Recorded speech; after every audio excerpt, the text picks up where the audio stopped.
Bonjour. Quand on parle manipulation en politique, certains imaginent parfois des officines secrètes avec des éminences grises. En fait, c'est pas ça du tout. Si les techniques sont effectivement relativement mal connues, elles n'ont rien de secret et elles font partie du domaine public. D'abord, la façon d'influencer les gens, d'influencer les foules, elle est évoquée depuis longtemps par les philosophes, mais elle est étudiée de façon bien plus précise depuis le début du XIXe siècle, avec l'arrivée des démocraties modernes et du suffrage universel. Elle est étudiée par des gens en France comme Gustave Le Bon ou aux États-Unis comme Wilfred Trotter. Et puis elle est évoquée aussi, chacun dans leur domaine, par des gens comme Sigmund Freud ou Karl Marx. Un des premiers à avoir fait de ce sujet, de cette activité, une profession reconnue, rémunérée, avec pignon sur rue, c'est un type qui s'appelle Édouard Bernays. Et Édouard Bernays, c'est un citoyen américain d'origine autrichienne, neveu de Freud, et qui s'est retrouvé être ce qu'on appellerait aujourd'hui le conseiller en communication d'un candidat à la présidence des États-Unis qui s'appelait Woodrow Wilson. Et Wilson a été élu en 1916 sur la promesse que jamais l'Amérique n'entrerait en guerre dans cette guerre qui était en train de ravager l'Europe à ce moment-là. Et vous savez ce qu'il en est, en 1917, l'Amérique est entrée en guerre, et globalement avec l'assentiment de cette même population qui avait refusé la chose un an avant.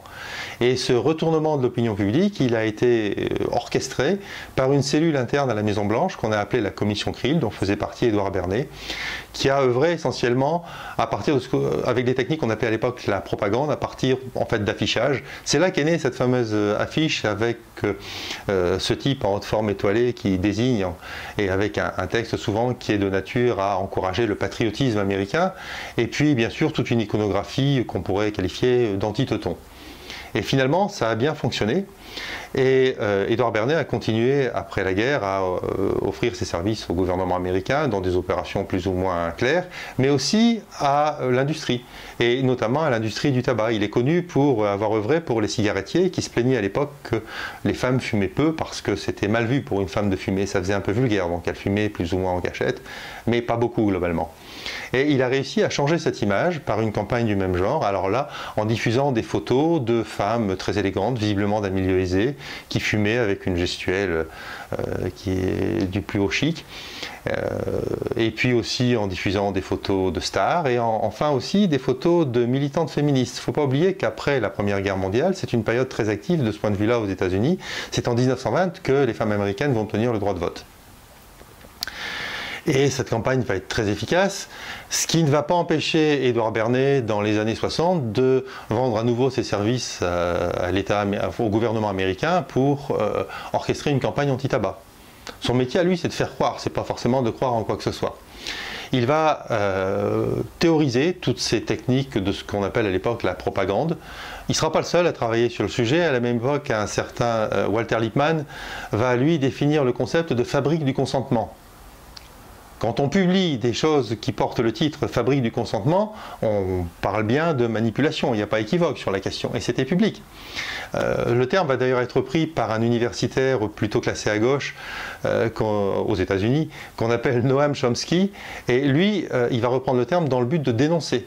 De chaque côté, on va étudier la chose, on va développer, on va découvrir, d'un côté dans le but de faire progresser, de l'autre côté dans le but de dénoncer, mais peu importe, ça va devenir vraiment une science officielle, étudiée en université, enseignée en université. Et après la guerre, on va avoir des cours de manipulation en politique développés par le MIT ou par l'ENA. D'ailleurs, nos grands pontes sont ceux qui se répartissent les hauts postes de l'administration française sont formés en manipulation du public. Et bien sûr, on va changer les noms. Fabrique du consentement, c'est pas très agréable à entendre. Et puis, le terme de propagande, lui, il va prendre une consonance péjorative du fait qu'il va être associé à la propagande soviétique ou à la propagande nazie. Donc, pour la partie commerciale, on va parler d'abord de réclame, puis aujourd'hui de publicité. Et pour la partie politique, on va parler d'abord de on va franciser le terme de public relation, et puis maintenant on parle carrément de com.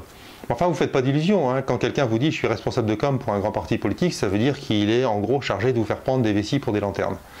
Ce qu'il faut bien retenir de tout ça, c'est que si ces techniques, si on dépense des budgets pour connaître, pour étudier ces techniques, pour les enseigner, et qu'on va ensuite dépenser des sommes tout à fait considérables pour payer des consultants, des communicants lors des campagnes, c'est que ces techniques-là marchent. C'est donc qu'on est manipulé.